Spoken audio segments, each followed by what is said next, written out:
Jesus said, "Therefore I tell you, do not worry about your life, what you will eat, what you will drink, and do not worry about your body, what you will wear. Is not life more than food, and the body more than clothes? Do not worry about your life." That is easier said than done. I know for many of us, worry is something that plagues our everyday existence. Good news, though, is that God is the source of all good things in your life. You don't have to look to Washington, D.C., or Santa Fe, or Wall Street, or your bank account, or your job, or even your spouse.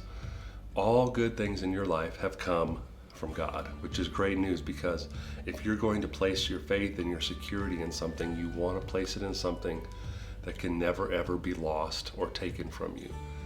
You might lose your job, you might lose your way, you might lose your mind, you might lose your family, you might lose your retirement account. But one thing you can never ever lose is God and His goodness and His presence in your life. So why do people worry? Why do people worry about their life? Jesus was talking to people who really truly didn't know where their next meal was going to come from, or where their winter clothes were going to come from. And He was literally telling them, don't worry about where your next meal comes from. You're not going to starve. I'm with you. Don't worry about where your winter wardrobe is coming from. I'm with you. I'm going to meet your needs. Now, probably none of us have ever been in that situation, but we all have things that we worry about.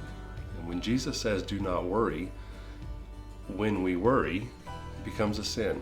I heard one pastor say that sin is the most consistent and prevalent sin committed by human beings. We are prone to worry, even though Jesus said not to. It's the direct result. Worry is the direct result of forgetting that God is with you, that God is good, and that God is working everything for your good. So one of the things I want to help you with today is just to move from worry to something else, to move from worry to worship.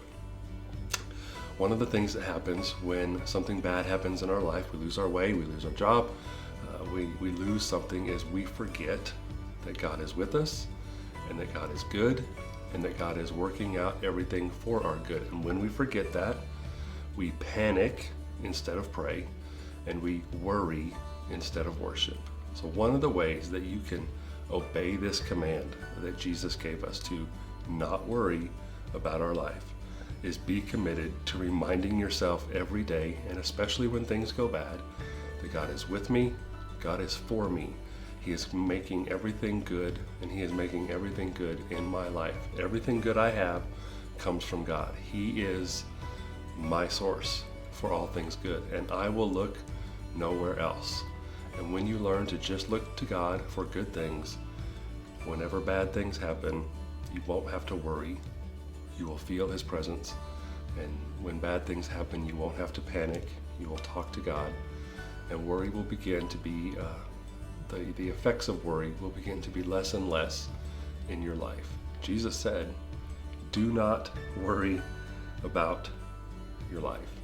And one of the ways to do that is to recognize and embrace God's presence in your life, His goodness, and the truth that He is working everything in your life for good. Whatever it is, He's going to make it good.